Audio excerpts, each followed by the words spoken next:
Welcome back to the Fic List, everybody. Oh, we're launching into it. Oh shoot. Oh, we're launching into it. I was so thrown off. I was still playing with settings on my end. I was like, ooh, what does this do? I just really wanted to see what would happen because I knew you weren't paying attention. And I was like, I'll gently set Ellen up for failure here.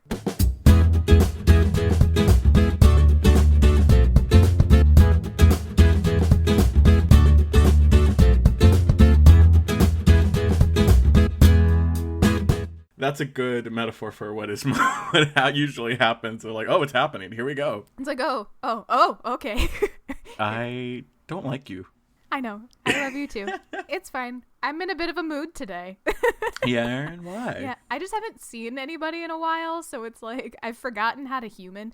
I had to go so this is true. I have an ear piercing that is like almost a year old. It's like a cartilage piercing. Ooh. And it's been really finicky. It had a ring in it, and you're really not supposed to get a ring put in when you first get a piercing, and I just ignored that bit of wisdom, which was dumb. So I had to go get it switched out for a stud because it wasn't healing right. And that was probably my first like in-person interaction outside of like the grocery store and like my partner that I've had in like months. And I was like, oh, I don't know how to human anymore. Like I have fully forgotten the social interaction scripts that we're supposed to have in our brains. Well, what an adventure. Yep. You were not as amused by that story as I had hoped you would be, so it's probably going to get cut. I'm sorry, do you want to take it from the top? And No, I'll give because a better reaction. I don't think it's going to get better upon retelling. It was like, oh, I could feel, comedians often talk about like flop sweat. And I was like, Alan doesn't think I'm funny. I do think you're funny. I just don't think that like this situation is something that it's like everyone. I find myself not knowing how to interact with people anymore. And I live with two people currently because one of them has left. Oh, no. Forever and ever? Or just no. For now? Well, I mean, she's gone for the foreseeable future. Got it. until we know what happens. But that makes sense. Okay. I was wondering if she was ever going to come back. I hope she signed a legally binding lease. Well. So she should be. All right. Well, I hope she comes back. You and me both. Yeah. Anyway. Speaking of legally binding contracts, what's our fic for today, Alan? What a great segue. Oh my god. I am the best. So this is our general tag week. Woohoo! So we decided we'd do some proposal fics. Yeah. Who doesn't love a proposal fic? I mean, honestly. Like people who are jaded and maybe have had a divorce or two. Okay. All right. That was a little darker than I thought we were going to go. But, okay. Well, if proposal fic is not for you, then maybe skip this episode. But I love proposal fic. It's so good. Although I always cry. Yeah, well, you cry all the time. That's true. Because you are a soft boy. But what do you look for in a proposal fic? And, like, why are they so fun? Okay, so this is an interesting question. Because I found that for proposal fic, I kind of like it. If it's going to be a proposal fic, in my opinion, the fic should revolve around marriage and, like, the thought of proposing and, like, leading up to the act of proposing. Mm-hmm. So I'm not counting stories that are, like, you know, like long and like are slow burn or enemies to friends to lovers, and then there's a proposal at the end. Like that's not a proposal fic. That's many things, but it's not specifically a proposal fic. So for me, I need the fic to be about the proposal, about the planning of the proposal. I love a proposal fic that gives you like where essentially everything goes wrong. Where they're like, all right, we're gonna have a picnic in Paris, and right at the time that the stars align, I will pull out the ring and there'll be tears in his eyes and all of that. And then it just doesn't happen for one reason or another. Someone breaks a toe and then they have to go to a hospital, and then they're in the hospital bed, and when the partner's crying, it's like, I thought I was gonna lose you, marry me, you know? You broke a toe, I thought you were gonna die. Exactly. I don't know infection. You're like, I'm not a doctor. I've never broken a toe. I can't speak to the experience. Oh my god. I mean, it's not fun. I haven't fully broken a toe, but I've come close. Oof. Yeah, it's not bueno.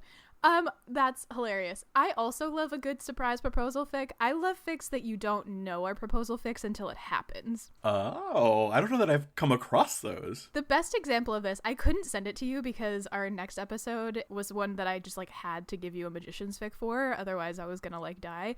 So for this one I had to give you a different fandom, but HMG Fanfic wrote a sequel to Something Good, which is the fic that destroys everybody emotionally.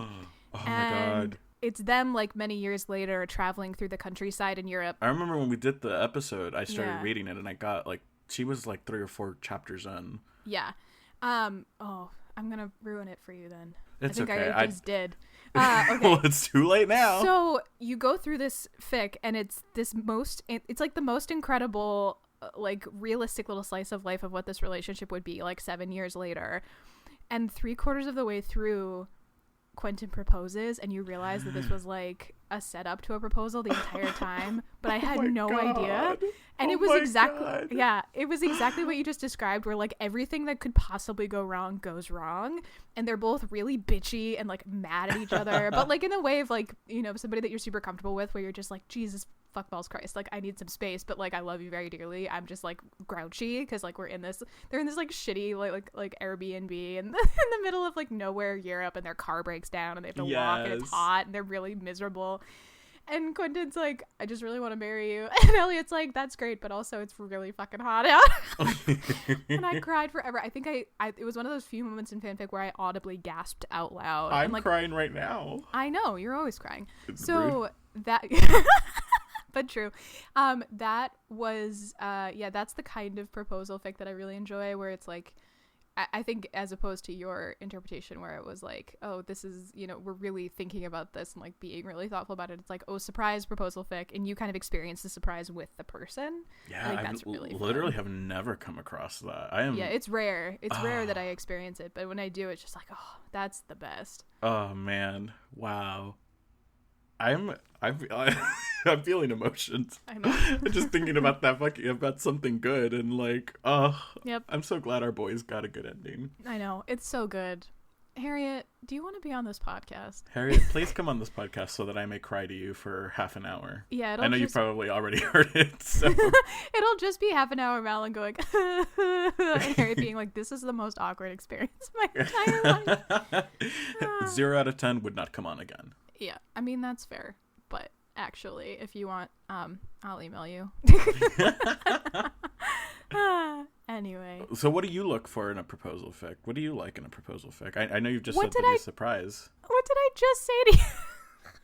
Alan wasn't listening at all. Oh, I was crying. I couldn't hear you over the sound of my sobs. Okay. Well, surprises. And it's actually really funny because me personally, I would murder someone who proposed to me as a surprise if we did not have a conversation about it in the beginning. And frankly, I don't really want to get married anyway. I think marriage as an institution is kind of fucked up. Oof, okay. The only reason I would get married is for the legal protections of it, but I am not religious I'm not a religious person, and I think marriage as an institution exists largely to like consolidate property in a patrilineal way, which I think is fucked.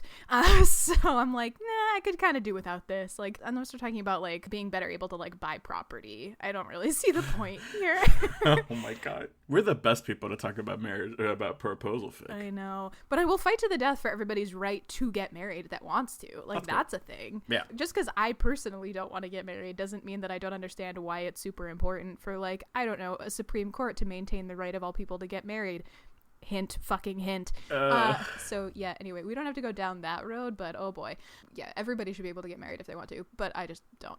So I like the proposal element because it's fun and fantasy, and it's like not anything that I would ever really want to have happen to me, but it is kind of fun to like live vicariously through these other people who are getting That is fascinating because you love proposal fic. I do love proposal fic. I think it's fun. Wow, I don't. It's just interesting because I feel like a lot of times when we like fics, or I say we like not just you and I, but like the royal we like fics because it like gives us maybe not we. I live vicariously through fan fiction, so I like to read about things that are not happening to me. I would like to be proposed to on a cruise. You're like, hello, future Spouse. If any of the listeners are interested, you go ahead and email the Fic List at gmail.com. Here's the trick. Must propose on a cruise. However, when our cruise is going to happen again, we don't know. Exactly. So then the trick now is time. that you have to charter a private, like, cruise. Wow. And then we go on a private cruise, and then you propose. Is that part of your dowry? Oh. I don't have a dowry. Yeah, my dowry is mostly credit card debt. True. Anyway. Yeah, no, I think we've talked about this too. Like, I think fan fiction can be wish fulfillment, which is very much like a thing that you want to have happen to you in real life that you are living vicariously through. But I also think we've talked about this in terms of like particularly really smutty fan fiction, where there is an element of like fantasy not having to translate to real life. Mm-hmm. Where I think for me sometimes the fan fiction element of like something that's like hyper romantic and hype whatever, like I don't need that to happen to me in real life to still enjoy the fantasy of it, because there's elements of it, particularly the ones that do really well. It's like a really loving and committed relationship where there's good communication and it's like really grounded in this bedrock of what I think a really great relationship can be. Like, that is all stuff that I want to have in real life. I just don't, I don't want a surprise engagement is the thing. So it's like, yeah, it's like there's a fantasy element of it that's just very like romantic in the same way that a rom-com or like, the Pride and Prejudice movie with Keira Knightley is very romantic. Would I want it to happen to me? No, but it's very romantic. Yeah, that makes sense. Yeah. I appreciate that. Do you want to start? With what you sent me? Yeah. Because I forget what I sent you, so it'd be nice to be reminded. Sure, let's see. Oh man, Erin, if you'd known the week I had. Oh no. Okay, so here, okay, let's start. You sent me a red, white, and royal blue fanfic. Yeah, I did. Entitled "How We Rolled Up the Carpet," parentheses, so we could dance, by Adhoori. It is on Archive of Our Own, and the summary reads, Henry shrugs off his suit jacket and tie, looking his usual annoyingly handsome self, while Alex stifles a yawn in spite of the amount of caffeine in his system. You're a sight for sore eyes, Henry says, looking all kinds of fond. Alex feels a little ridiculous in his tousled hair, glasses, and the ratty NYU sweatshirt, but finds an answering warmth spreading through him anyway as he lets himself be kissed hello. Hi, sweetheart, he says, leaning back into the chair while Henry leans against the desk. And that's the summary. So yeah, I mean, it's an excerpt summary. It is definitely an excerpt summary. Red, white, and royal blue, which, by the way, if you are not familiar, is a brilliant... Which, by the way, if you're not familiar with red, white, and royal blue, it is a... I was like, did he forget the word book? He did. No, it's just, I was... This mic is too powerful, and the things it picks up is worrying. I was, like, sweeping some, like, lint off of my desk. I was like, oh, and then I could hear... And then you could hear that. I don't know if... Can you hear that? I can now when you're not talking, but I definitely thought you just forgot the word book. I could hear it so clearly because I have my headphones plugged into my mic, and so I could hear that like under my voice, and I was like, well, now I've got to do another take. Okay, well, you go ahead and do another take, but I'm going to leave this whole interaction in the episode because it's funny. Well, depending on who edits, we'll see what remains. That's true. So for anyone who might not know what red, white, and royal blue is, it's a wonderful, brilliant male-on-male romance that takes place between what is the first son of the United States and one of the crown princes in the royal family from Britain. It is a wonderful book that I borrowed from Erin, and I still have her copy, and I have not forgotten. I was going to use this as an opportunity to publicly call you out for not returning that book to me. How many months later? We are in a pandemic, man. Okay, but this was like long before pandemic happened. Which brings me to my next point. It is a wonderful book, which I have not finished. Jesus Christ, Alan. This is worse than any TV or movie that you haven't finished. Alan. So, Alan. No. You don't get a fucking pass for this. What excuse do you have for not finishing this goddamn book? All right, here we go. So, what had happened was that, okay, so this was the book I was, like, reading. It was, like, my good, like, it's still on my Goodreads. It's the one I was reading on the train to work and back home right when we transitioned into working from home. So then I stopped riding the train, and of course the world went to shit. Yep. So then I was too stressed, and I was like, there's too many things going on. And I didn't read. I haven't been reading. So I was like, okay. So I stopped reading, and I was like, I still have it. I will finish it. I'm halfway through. That's fine. And then, time ran away from me, because what is time during this? That's real. Time has no meaning. And then I saw that you chose this, and I was like, fuck! Damn it, okay, I have to read this. Okay. And I picked it up, and I was like, okay, I'm gonna read this. I was super excited. I even went back to like the start of the chapter, because of course I stopped somewhere in the middle where I didn't remember. Right. So I opened it, and then I was like 10 minutes in, and my roommate comes in and says, RBG has passed away. Oh, no. Yeah. And then I closed it. And then you were like, I can't enjoy anything right now. Correct. And then we think about, like, one of the plot points in the book is how Alex's mom is up for re-election. Right. And so I was like... Yeah. And it definitely, that book was written in anticipation of a Hillary Clinton presidency, like in a world where like we have the first woman president, and that hurts. Yep. Given the current. Okay, I rescind all sassafras from earlier in the episode, even though I stand by the fact that it was funny at the time, but now I'm sad. It is very funny, but I was like, damn. So this is a book that I will fucking read the moment the world has stopped burning. Who knows when that will happen, but soon. So you'll never finish it, is what you're saying. No, it is my personal vendetta. Now I'm like, I'm invested. Okay. Which, I was from the beginning, and I was going to, but it's just like... It's such a you book. It's such a book that you would love. And I think, in fact, one of the things I remember when I was having trepidation reading it, and I think I was telling you because I was texting you as I was reading it, is so Alex, the main character in the book, is Mexican-American from Texas, which, hello, it's me. You were like, hello, you could not have picked a more perfect self-insert character. Correct. And so that was terrifying in a way that I was like, I don't... Because it's happened before where I'm reading, like, fan fiction, which also this book reads fan fiction. It's like, it's written almost in that vein. By, like, you just know that Casey McQuiston is a fan fiction writer. Like, you just feel it. Absolutely. It's great. And so it's happened to me before when I'm reading fan fiction that, like, sometimes I get too self-inserted and I have trouble pulling away, and so it's hard. And I talked to James about it once, and he was like, yeah, so, like, it's hard because you're grieving the end of... You felt all those things, and now you don't have them anymore, so you're grieving. And so I find and that was this is months later, so I did not have that tool, that arsenal to know what was happening to me at the time. So I was already very nervous about going into a very loving, like, wonderful relationship between a gay Mexican American from Texas and this beautiful prince, Yeah.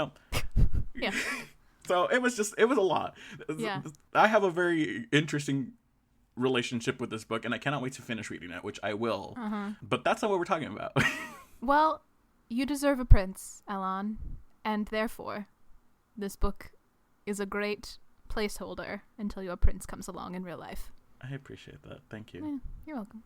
If any prince listens to this podcast, please email the ficlist@gmail.com. Let us reiterate the private chartered yacht situation that Alan outlined earlier in the day as his only acceptable method of proposal. Correct. You would have to be royalty to be able to afford that. All inquiries, please. Please be routed to our representatives. Oh, man. So, okay. But we're talking about how we rolled up the carpet, parentheses, so we could dance. Yes. This fic. The tags say tooth rotting fluff. This is really just weapons grade fluff. And I was like, absolutely. Oh, yeah. I loved it. It was so like, it was like putting on a warm blanket. And I was so worried because I was like, shit, it's going to spoil things for me. And I was like, I'm going to read this before I read this fic. But of course, the world went to shit. So I was like, I can't do it. And I was like, fuck it. I have to read this. I'm very pleasantly surprised. I don't think it didn't spoil anything other than like one event that happens in the book, which I have not gotten to. But I'm like, okay, like I can live with knowing that. And it's my own damn fault. So... Yeah, I mean, to be so fair, I was very happy with reasonable expectations that you had finished the book at this point, and we're just holding on to my copy of the book. No. You're like, oh, no. No. But yeah, that being said, it did not spoil anything for me, and I was very grateful for it. Or maybe it did, and it's just like one of those things that I don't understand because I haven't finished the book. But It starts with Alex kind of being on like 3 days of no sleep and studying because he's in law school and he has like an outline for a paper due in 2 days and he has like 200 pages of reading, which was stressful. I was like, ah. Yeah, the secondhand stress is real. Accurate. So he's subsisting on a diet of coffee and granola bars. That's all he's eaten for a few days. And Henry has been out doing like press events. And he comes home, they're living in an apartment together. And Henry like sees him and is like, all right, you need to eat, sir. So they like have a really cute scene where they make some eggs and they subsist together. They co-live in the kitchen together. And I love scenes where people cook together. It's a weakness of mine. Yeah, it's super domestic fluff. Like, that's a very... Also, speaking of things that I don't actually like in real life, in fic it's adorable. In real life, I'm like, get the fuck out of my way. How did I know? I'm like, excuse me, my kitchen is not designed for two people. Like, I stand at the doorway not going into your kitchen, just watching you cook and knowing, like, I can't walk in there. Correct. No, that's my space. Like, stay out of my way. But yeah, it is super cute in fic because it's also just, like, so domestic and so sweet. Yeah, but I think one of the things about, like, sharing a kitchen is, like, finding someone who isn't just dead weight and, like, asking, oh, what do I do? But, like, has their own rhythm that coincides with yours. And so it's, like, dancing. And I love that. Yeah. I wouldn't have been able to pinpoint that myself, but you're right. I think why I dislike people in my kitchen is that I then have to become a task manager instead of just like doing my thing. So if you can find a person who you don't have to like task manage, mwah, it's great. Exactly. So they have a lovely little montage of that. And then Henry says, you are so stressed. Why don't we go to Austin for the long weekend? What long weekend? I don't know. I don't think they mentioned. Pick your long weekend. Yeah. And Alex is like, like tomorrow, like we leave tomorrow. And Henry's like, yep. And Alex says, well, I have this and this to do. And then Henry very correctly points out, well, you can bring your work with you and just do it on the plane. And, you know, I can work on my manuscript. And Alex, of course, is like, okay, sure. And so they go to Austin for a long weekend. And what more can I say other than it's literally domestic fluff? They go to Austin. They have some cuddles. They have some chocolate. They sit on a porch swing. One thing, I can't do a British accent, so obviously I'm not going to. Do it. I cannot. But one of the things, there's a part where Henry's like, oh, and we can make elotes, which is like corn, like prepared corn in a Mexican way. And I would have killed to hear like that in a British accent. And like Alex points out, I loved hearing Elotes in his accent. Yeah. Someone with a British accent, please podfic that paragraph of this for us, please. Please. Yeah. Oh my god. Erin, should we do podfic next episode? I feel like we need to do podfic eventually, but have I ever listened to a podfic? Absolutely not. Same. Like, no, it's going to take longer than, you know, however many weeks in between recordings it's for me to like find things because I don't listen to them. That's the other point. Yeah, that's a good point. I wonder if you can search fics and then read it and then try to look for a podfic. That sounds convoluted, but yeah, maybe. Anyway, I don't know. Also, I only listen to podcasts I'm in, and I hate audiobooks, so I feel like me and podfic is like destined to fail. Oh man, we'll have a whole other crossover. Yeah. Oh, that's a lie. I do listen to Evelyn's podcast now too. Like, one of our listeners and one of my friends on Twitter, Evelyn, has a podcast that's really great that I listen to. So that's the first podcast that I listen to that's not my own. What's the podcast? It's called Fillory and Father. Oh. And it's Evelyn and their dad going back through the magicians from episode 1 on. And Evelyn is very, like, has read all the books and knows all of the, like, fan stuff and knows all the behind the scenes stuff. So Evelyn, like, knows their shit. And then their dad is just like, this is bullshit. This is unclear. Why is this what happened? Like, why did they make this decision? It would all be better if they just talked to each other. And Evelyn is like, wah! I am the dad in that scenario, and you are. Oh my god, Scott Evelyn. Rogers is Scott Rogers is a gift. So shout out to Evelyn for being a delight, and that podcast for being very, very fun. That's wonderful. Okay, so back to this fic. So it's literally all domestic fluff. They cook, they cuddle, they sit on porch swings watching the sunset. They cuddle while it's raining outside, and I felt so personally victimized. I was like, who went into my brain and found literally what I want? Oh my god. And of course I read this at like 1 a.m. last night, like curled up in like a blanket burrito. Yep. I've done that, man. where you're just like, oh no.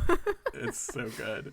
And it ends with them, they're sitting on the porch swing again, eating grilled cheese and tomato soup. Who doesn't love that combo? And out of nowhere, Alex just starts thinking about how Henry has changed his life and how he seems to fit. Like, that's what he emphasizes. He straddles Henry and says, you know, you fit right here in my life, in my family, in my heart. Mm-hmm. And then asks, you know, I don't have a ring or anything, but will you marry me? And Henry is like, what? Yeah. And Henry is so taken aback. He's like, of course I'll marry you, but you couldn't wait just one more day. And then Alex is like, what? Yeah. They both caught each other in a hua. Yeah. And then Henry pulls out the ring that Alex thought were his AirPods. And he was like, I was going to ask you tomorrow. And then they get engaged. And that's the end of the fic. And they're all crying. I'm crying. Yep. My favorite is it's a quintessential fanfic thing where there's a line of dialogue that's just "oh," and the next to it is an italicized "oh." And I was like, if a fanfic doesn't have an italicized "oh," is it really a fanfic?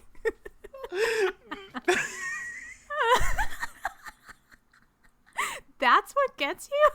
I had never thought about it, but it's so true. It happens in every The "oh" fanfic. followed by the italicized "oh." Yep. It's the moment of realization, "oh," and it's such a thing. Oh man, the italicized "oh" is really the star of the fic. Yeah. It's like, oh. Oh. Incredible. Yeah. I want us to get buttons out of this. Yeah. Parentheses. Oh, our button should just be the italicized "oh." Yeah. Oh, the Fic List. The Fic List. Incredible. So yeah, it's very cute and very sweet and wonderful. And something I really appreciated about this fic is that interspiced with all of the scenes of domesticity, there is like letters from people throughout history who are like essentially saying "I love you." And the first few were queer, and I was like, yes, and then they tapered off, and I was like, well, that's history for you. We went out. Yeah, that's true. We went out. We came out strong, and then we just kind of petered out. Yeah, so like the first one was between Lorena Hickok and Eleanor Roosevelt in 1933, and then the next one is like Georges Villiers to King James VI, and it's like they're so good. So like I'll read this one because it's really short. It's from Georges Villiers to King James, and it says, "I naturally so love your person and adore all your other parts, which are more than ever one man had." Yeah. And it's just like I appreciated how it showed that love is kind of different for everyone. Like, and it was so good. It was such a nice touch. It was like, bravo. I loved it. You know that's from the book, right? Is it? Yeah, that's a conceit from the book. I don't remember. That's a conceit from their emails back and forth where they send each other historical love notes. Oh. I'm positive if you got halfway through the book, then you should. Oh, fuck me gently with a chainsaw. Now, God damn it. Sorry. I mean, it's delightful. It is a wonderful use of that canon thing. Like, I totally agree with you that it's delightful. I was just like, I think Alan doesn't realize that wasn't just like a thing this author decided to do. No, yeah. I forgot. Well, I'm angry because this means I have to reread the whole thing, which is not a bad thing, but it just means that I'm way more behind than I would have thought. Well, maybe it's possible that it doesn't happen until after. Maybe they haven't started doing that yet. No, because this sounds familiar. Like, now it's tickling like the back of my... Okay, I'll reread the whole book. Sorry, I didn't mean to ruin your whole life. That's okay. I mean, I kind of did. That's like my whole shtick, but... It was my fault. But regardless, it was very well done here, and I loved it. Great. Yeah. Hooray. I don't know what else I can say about it. I don't know that there's much else to say, except what your rating is. My rating would be... Okay. I would give it a 4 out of 5. A 4 out of 5. That was a very thoughtful 4 out of 5. Because oftentimes I come, like, you know how sometimes, well, maybe this doesn't happen to you because you go with your immediate thought, but you have your immediate thought. You're like, you don't really do this because you don't really think before you speak, but... I just mean that you have already organized your thought and your verdict before we start talking, and I have not. Cute backtrack. Keep talking. Shall I read you a romantic historical letter to diffuse the situation? No, it's fine. What were you gonna say? So, I had a number pops up in my head, and then I have to stop and think like, okay, why? Can you defend that? Okay, cool. So 4 out of 5. Yeah. Yeah, I think 4 out of 5 makes sense. I forgot that I sent this to you. And I definitely picked it, one, because I thought you had finished the book already, which I should never trust that as an instinct. I think I just need to like accept that you are not going to have seen or read the thing that I've sent you. That I'm not cultured. And then when correct. I came, well, that's not what I said. That's what you meant. No. Why are we both being so shady to each other?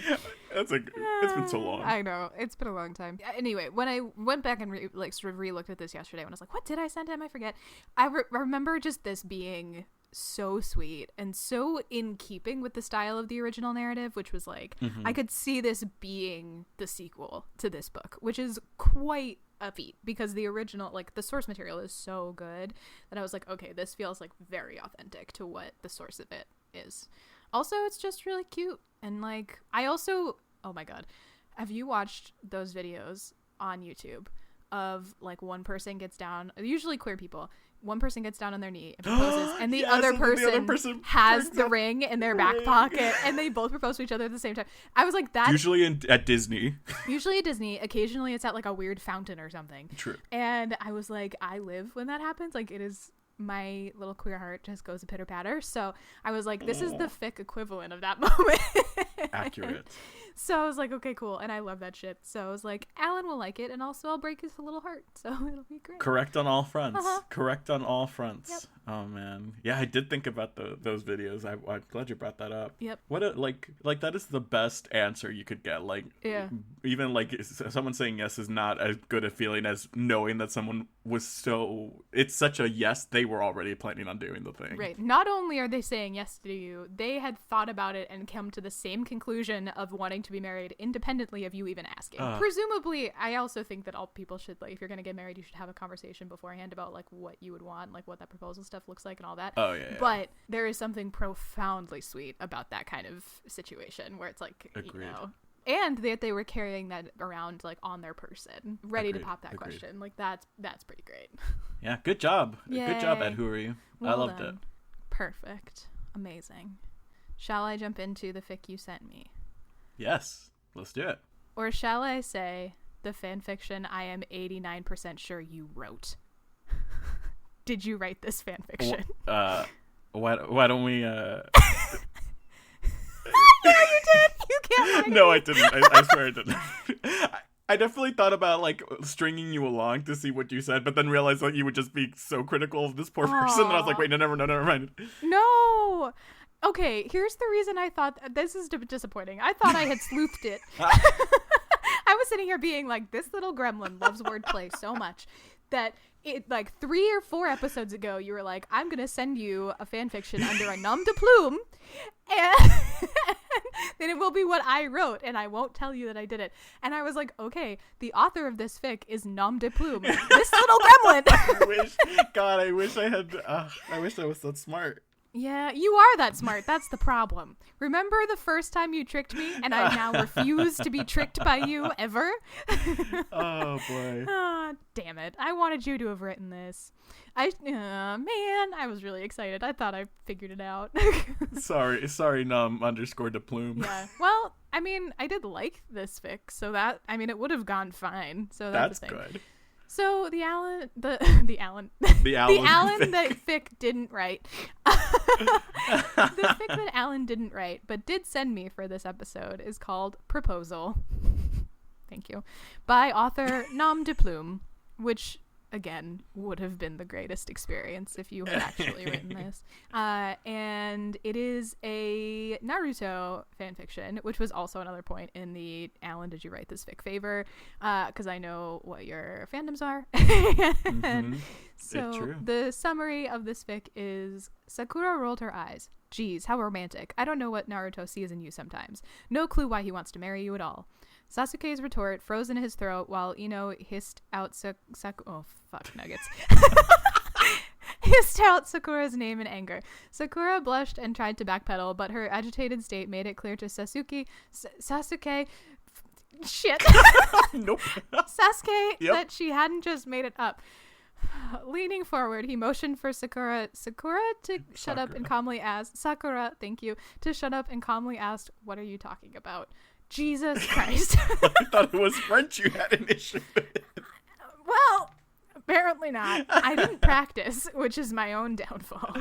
I was so excited about potentially having like Inspector Gadget in this episode that I didn't think to practice the Japanese, which is a mistake. That was the wrong choice. Oh man. Anyway, this is a nice short little fic. It is a alternate universe modern setting fic, which is helpful to know. I continued to take notes this episode. My first note is, I know, my first note is ... Alan, is this your fanfic? My second note is cat in all caps. Because one of the first things that happens is that they're like, Naruto like comes home and like closes the apartment door. He's just getting back from a flight and like he reaches down and there's like a little scritchy cat and he gives it little scritches and comes home and Sasuke is asleep. And Sasuke kind of wakes up as Naruto's getting into bed and is like, blah, blah, blah.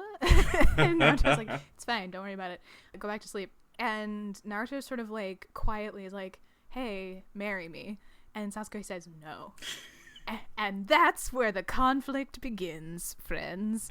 My note was, oh no! But also he's asleep, BB. Relax. Because Naruto freaks out. And like that, you think it's going to start off as just like a very sort of like straightforward proposal fic, and it kind of does. But then that just like throws a like crazy wrench into the system. And like Naruto has now lost all confidence. And Sasuke doesn't remember this happening. So conflict. We love it. Yeah. So I also made a note that I don't know that I've ever read a fanfic where someone has grappled with whether or not they want to be married, which is hilarious given the fact that that's my life. But yeah, it's just not like a fanfic trope that I get into very often. Mm-hmm. So when you were talking earlier about what you look for in a proposal fic, I was like, oh yeah. And I was also sitting here thinking to myself, like, yeah, and then you wrote about it. So Sasuke skipped ahead a little bit. Sasuke's at a coffee shop and talking to what did I say? Sasuke. God damn it. Sasuke? Sasuke. And say the other one. Sakura? Mm-hmm. Okay. I just blanket apologize to all Japanese speaking people. So they're at a coffee shop, like the group. Mm-hmm, all of them. Mm-hmm. Many of them, except Naruto, are at a coffee shop talking shit and hanging out. And somebody gives Sasuke their number. And Sasuke's like, God damn it. Like, this happens all the time. And I'm so over it. And Sakura is like, you may as well just have property of Naruto tattooed across your forehead. And they're talking about Christmas gifts, I think, which also is like such an Alan thing. Wow. Did I write this fic? Did you? No, I wish I had. Yeah, I was like, I cannot tell you the number of times I was like, Alan wrote this. Alan wrote this. I know for sure Alan wrote this. Like, I'm positive. So they're talking about like, okay, what did you get Naruto for Christmas and blah, blah, blah. And something spurs Sakura to be like, oh, no, what did he say? Basically, they're talking about Christmas gifts. And then, yeah, somebody's like, it doesn't even matter. Like, you'd be happy with whatever. And Sakura's like, geez, how romantic. I don't even know. Like, why does he want to marry you at all? And Sasuke is like, what? And this is the first time that Sasuke during his like waking hours has been clued into the fact that Naruto plans to propose, and it actually really stuns him, and he's like, do I even want that?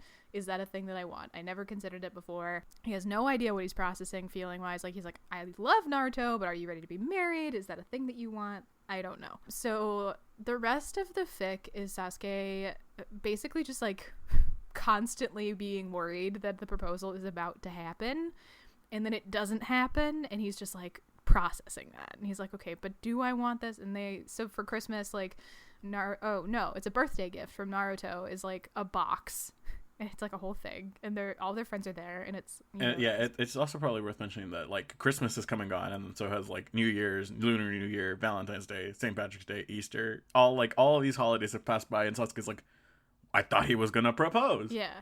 So like a significant amount of time has gone past. Thank you. Mm-hmm. I was unclear on that timeline.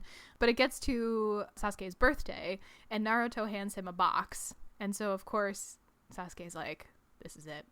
The time has come. It's happening. I'm here. I don't know how I feel about it, but it's happening. But also, like, why is he just handing me a box and then like chilling out? Like, that's kind of shitty, dude. Like, get yourself together. And then it wasn't the ring. It was a set of cufflinks, like very beautiful cufflinks that he was very happy about. And the whole room of friends is like disappointed, and Sasuke is disappointed. And then he realizes, hey, I'm disappointed, which is a significant moment for him, because he's like, wait a minute. And so he like leaves because he's just like, I don't want to do this in front of other people, but I also don't want him to like think I'm mad. So he like doesn't shut the door behind him, but he's like, wait. And then a couple of people, they start having a conversation in the living room, like Naruto and all the friends, and Sasuke overhears, of course. Eavesdropping as a plot device is delightful. I love when this shit happens. And Itachi's like, all right, so how long are you gonna postpone proposing, Naruto? Like, get your shit together. And Naruto's like, I asked him when he was asleep and he said no, and it like completely shook my confidence or whatever. Like, he said no already, and everyone's like, what the fuck are you talking about? And Naruto's like, well, and I think Sakura's like, or Itachi was like, was Sasuke awake when you asked? And Sakura's like, you're a dumbass. So basically Naruto is just like, it just really threw my confidence. Like, let's not talk about this. Like, this is none of your business. But of course, Sasuke heard all of this. And as Naruto like leaves to like go on a walk and go like cool off, basically, Sasuke realizes he's probably going to the park where they met, which is this like standard cool off spot, and follows after him and is like, this doesn't like look like the store you said you were going to. Which Naruto is, of course, like, okay, so how much did you overhear? Because that was one of the things that I said when I was on my way out. And they have a conversation about, like, the fact that Sasuke has known that the proposal was coming, but that he just, like, didn't know how to feel about it. And, like, you know, there's all of these things that I was like, I just don't know. And Naruto's like, oh, shit. And then Sasuke's like, well, I realized after you gave me the cufflinks that my first response to it not being a ring was disappointment, which tells me that I wanted it to be a ring, which means I want to be married to you. And Naruto's like, dope. Does that mean I should propose to you now? And Sasuke's like, nah. And Naruto's like, what? And then Sasuke's like, no, I'm gonna ask you, will you marry me? Naruto's like, holy shit. Actually, I thought the swearing was a little out of character. I don't go here, so I don't know this. But Naruto's response is, holy shit, Sasuke. Shit, Sasuke, yes. And I was like, okay, like, this does not fit the speech patterns of these characters very much, but okay. They did just get engaged. Yeah, but I was like, I'm gonna be hypercritical for a minute in a fandom I have no business being critical in, because why not? That was my only little piece of it. And then of course they're like, yep, and they're gonna get married, and Sasuke's like, so where's my ring? And like Naruto's like, well, you asked me, so I should be asking where's mine. And Sasuke's like, well, we have to go pick out yours. And it's very cute. And then also the last line is that and the ring could be his belongs to Naruto sign to hopefully keep the baristas from hitting on him. Win-win from Sasuke. Sasuke. Fuck. So it's like very sweet, very quintessential proposal fic. Very exactly what you described at the start of this podcast, so I'm real better you didn't write it. But I think, yeah, what I wrote was like, it's cute, sweet, I'm not mad at it. Great. Love it. Yeah. So I will say, I had a bitch of a time. There was like 3 contenders at a certain point to like, okay, this is the proposal. This is the proposal. There was a large number of proposal fics for Teen Wolf, and I was like, well, I can't do that again. Yeah. I did that recently. And then I was super pissed that I had just thrown away Theraflu and you for a sick fic when I was like, damn it, that was a perfect proposal fic. Yep. Which, you know, it's fine. It's still a wonderful fic, and if you're interested in knowing more about it and haven't heard it, then it's in the first season. It's our sick fic episode. If you go back to our master reading list, which I believe is posted online somewhere, you can follow along with us there and go back to all of the fics that we've talked about. So I'm glad you liked it. I'm glad you did not dislike it. So what is your rating? I think this was a solid like 3.8 out of 5. Nice. Wow. Great. It was like very enjoyable. It was like a little run of the mill. Like it didn't do anything particularly like outstanding in terms of like being super innovative or creative or anything like that. But like fanfic doesn't have to be that way to be good. Sure. So, I mean, I had a good time. Again, I don't go here. This is not my fandom. So I bet if you were really into that ship and like really into proposal fic, that would hit such a spot for you. So it's very nice. Yeah. I will say I agree with most of those points. And one of the biggest reason I went with this one over some of the others that I chosen was because, and you brought it up, was I in all the proposal fics I read, there was never a moment of like one of the parties being like, do I want to be engaged? Do I want to marry this person? And I think that it's really healthy to like have doubt, you know, and to explore that and be like, yeah, like you can love someone with all your heart and still not know that, be unsure of what you want with your future. Oh yeah, for sure. I mean, like I sort of alluded to this earlier, but I have a partner, which is like a new thing that, well, it's not new to me, but it's new to the podcast. Stop it. I'm like, you can't see me now, but like, I'm just slowly like gripping my shoulders in stress talking about this. But one of the things that I've really sort of like had to come to terms with is like having a real conversation with myself about having one vision of what your life looks like for a very long time, particularly as a queer woman, particularly as an asexual woman, and then having somebody come into your life who you're like willing to take that vision and like change it for, and being like, oh, what things about the sort of assumptions I've made about my life are going to stay, and what parts of that like are now a conversation between me and this other person. And that is such an adult level up. It's growth. Do I have an answer for any of those questions? No, don't ask me for them because I don't have them. Just, the answer is go to therapy and talk to your therapist about it. Thank you, Tanya. Go to therapy, yeah. Yes. The answer to every question is always, I don't know, go to therapy. I don't know, ask your therapist. Yeah, basically.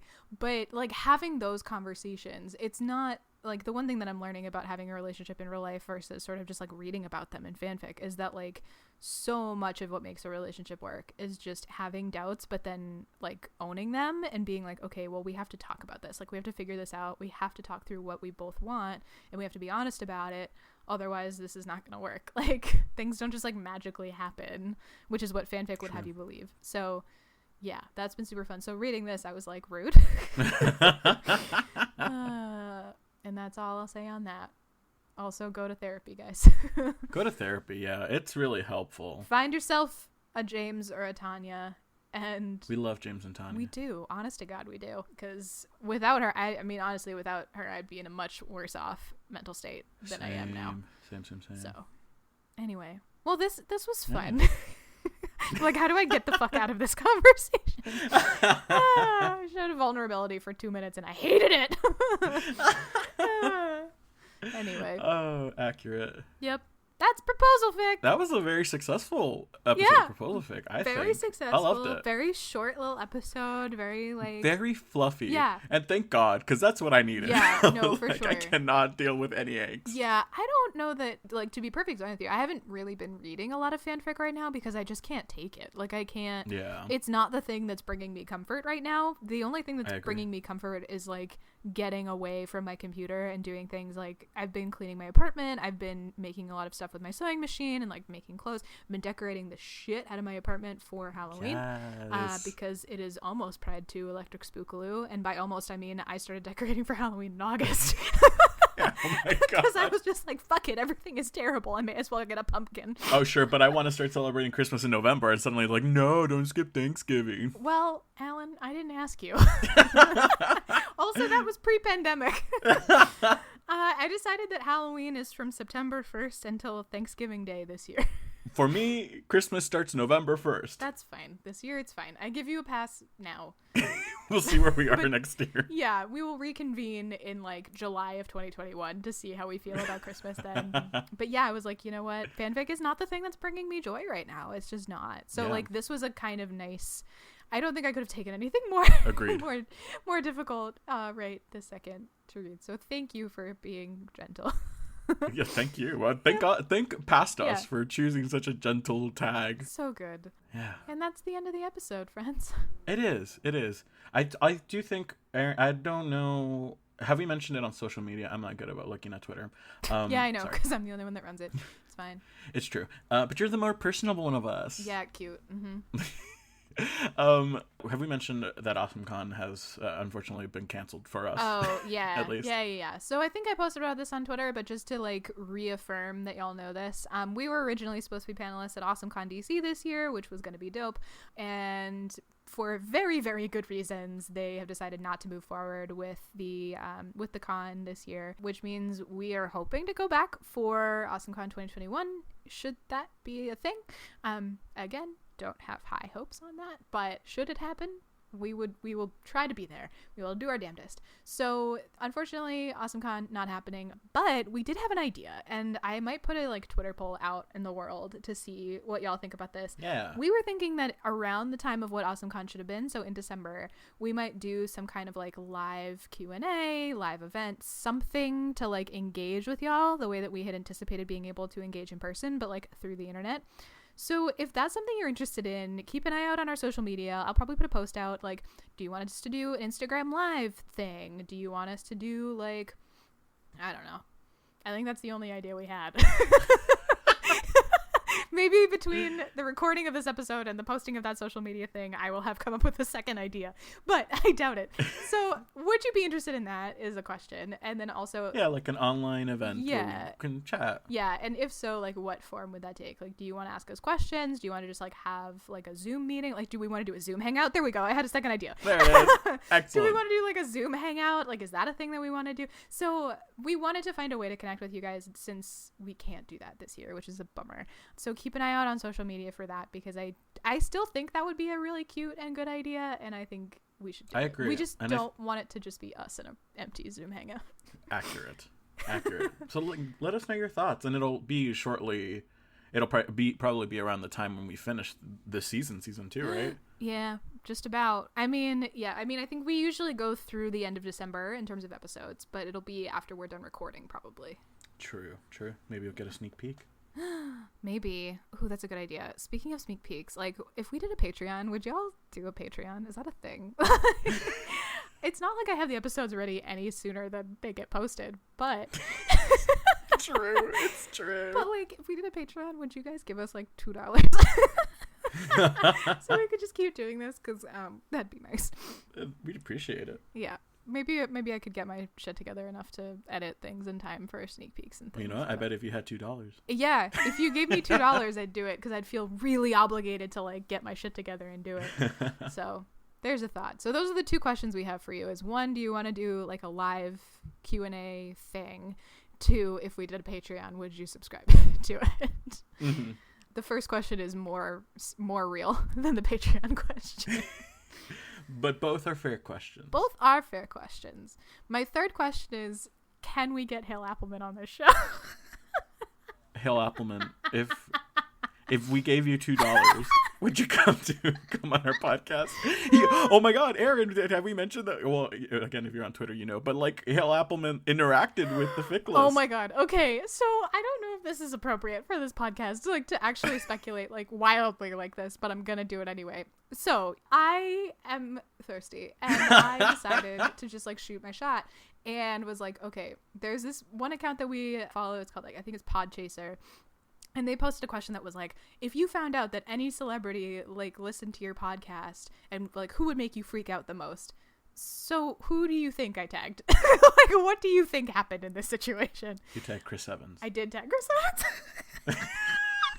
I tagged a bunch of people because I was like shooting my shot. And I was like, what's the worst that could happen? It gets lost in a bunch of like tags of these famous people that they don't read, so who cares? True. So it was like, the first tag I did was Chris Evans, Hale Appleman, Dan Levy, who I desperately want to talk to. Like, genuinely, Dan Levy, if you ever hear this. I don't think you will, because Emmy winner Dan Levy is so too cool for this. And Noelle Stevenson, who wrote She-Ra. I would definitely love to talk to them too. And yeah, so it was originally those 4. And then I forgot about Lev Grossman, because I'm an asshole and I forgot Lev Grossman. So I instead of deleting the tweet, I just added, I was like, oh, also Lev Grossman, like, smiley face. And Hale Appleman liked the tweet about Lev, to which my brain imploded. Because I was like, what does this mean? Does this mean anything? I was like, are you just liking the tweet? Does it mean that you know that Lev Grossman listens to our podcast? Do you listen to this podcast? And now you just wanted like to acknowledge the fact that we shout out Lev Grossman, who you like and is your friend. Hale, you damn broke me, okay? Hale Appleman, if you're listening, go ahead and contact us at theficlist@gmail.com. I mean, genuinely though, because like I have the interview questions ready to go. Like, I'm ready to drop that shit. Like, that has been, I was like, I'm gonna do some intention setting in the universe bullshit. I don't even believe in that, but I was like, if you dream it, they will come. So I like wrote all the questions out, and I was like, all right, I'm gonna like put it's in a folder called interview questions, and it's titled Hale Appleman interview. And should it ever happen, I am ready. So ready. And we can do it over Skype, because we've now been doing this podcast over Skype for like 6 months. We have indeed. Yeah, I think what probably happened is that he saw that answer, thought it was funny, and then liked the Lev Grossman one. So that's probably what happened. It also, I think he really enjoys sending the fans into a tizzy. Yeah. I think that's like a thing he enjoys doing, which like I would too, because like, why not? So yeah, I mean, I think he's a little shit on Twitter sometimes, and I think that's what happened. But I'm still not recovered. Good times. Yep. That was a really long story for not a super consequential end result. I think that's I think that's our first milestone as a podcast. We have had quite a few, but that's a big one. Yeah. It's like, that's it. You all know our love of Hale Appleman on this show. So the fact that he has interacted, it's a foundational tenet, yeah. He has interacted with our account in any way, I think we can start backing it up. Season 3, final season. Yep. 3 seasons and a movie. Yeah, and then we're done. And then we're good. And then we're done. See, wait, Hale Appleman play one of us in a movie? He'd have to play you. He would have to play me. It would be really funny. I think it would be hilarious. I would laugh for 17,000 years. Agreed. Oh my god. Okay, we have to stop talking about this before it gets really weird. Where can people find us on the internet, Ellen? Well, they can find us at the aforementioned Twitter. Go over there and see the momentous tweet that... Oh yeah, because I screenshotted it and posted it, guys. Pin it. You should just pin that. I have that shit saved. Don't worry about it. So you can find us on Twitter. You can find us on Facebook if that's more your jam. It is very dead. So be forewarned. It was never alive. But it's there, and that is important. Yeah, 100%. You can find us on Tumblr. Yeah. Slightly more active. I posted a thing on Tumblr that has the most notes of anything we've ever posted. Yes. Was a screenshot, speaking of screenshots, of the time I accidentally sent my mother a link to very, very explicit Queliot porn via text message. And I screamed. I was trying to send her a link to a condo I was looking at because I like property and I like looking at property listings on the websites. And instead, what I had saved in my copy paste was Queliot porn. Who were you pasting this to? My mother. I meant the Queliot porn. Oh, that was just because it was on a Tumblr post of like ones to read. Oh, I see. And so there's a Tumblr that's like AO3 feed of the day, Queliot fan fictions. But the problem is now there's like new formatting, so they don't link the thing directly. You have to copy and paste the link, which is super annoying. Actually, if you run that Tumblr and you listen to this podcast, can you please fix that? Because it's really annoying. So I copied and pasted it to like read it later. And I didn't realize that was what was still in my copy paste history, or like I didn't accurately I think I just hit the wrong button, so I didn't copy and paste the thing. And I just like typed it so fast that I looked and my immediate response was, nope, not that link. And then I fixed it and sent her the condo. I don't know if she clicked it or not. I don't know. What if you've converted another person in your life to be a fan of Queliot? I don't think so. Porn. I don't think that would do it. To be fair, my mom reads really smutty romance novels, so it would not be the weirdest thing she's ever read, but like still did not intend to send that to my mother. Screamed for about 30 years and then immediately posted the screenshot on Tumblr for notes. It's so funny. Yeah, because people responded. They were like, oh no. And I was like, it's fine. It's an innate fear I think many of us have had. Yeah, I was like, this is a Tumblr post. Like, this is absolutely a Tumblr post, which is why I posted it. But that's our most popular post on Tumblr by far. So go onto our Tumblr and look for that. Reblog it. Love it. While you're there, reblog all of our episode links. Please do. Yeah, but actually. And you can find us on Apple Podcasts, on Spotify, on SoundCloud, on Podchaser, many different platforms. We're now on Podbean. Which I was like, I don't know what this is, but okay. We're expanding. We're trying to make sure anyone who wants to has access to listen to us. Oh, Stitcher too. We're on Stitcher. Stitcher, yes. So feel free to like rate us, review us, leave us feedback anywhere that we can see it so that other people can see it and know that this is a worthwhile show. Yeah, it's real fun, guys. We have a great time. It's true. Even if it's just us that's here. It's us and like Evelyn in Portrait of Emmy. Like, honestly, let's be real. That's like who's having a good time over here. So, and Caitlin. How dare I forget Caitlin? I know. What kind of garbage human am I? I mean, Jesus. True. Anyway, hey. I'm kidding. Remember that we have a master list where you can follow along to all the fics we read in each episode, and that we also have a Google form for you guys to submit any recommendations you may have. We have a few currently in the docket, which I'm so excited about. Yeah. So, like, in between the recording of the last episode where I was like, the only person who's used this is Caitlin, and then the posting of that same episode, we got like 50 recommendation links, which was great, but made me feel like such an asshole. It's like, oops. So there's a lot to go through, and we're stoked about it. I mean, again, mostly Evelyn, but also Mai from Twitter. Hi, shout out, love you too. And just a lot of people who sent us really cool shit. So we're going through it. We're gonna try to figure out what to do with it, but keep sending us stuff because it's great to get pushed out of our comfort zone and out of our regular fandoms. Love it's it. Awesome. Yes. Thank you for listening. Yeah. Bye. Bye. Bye for real though.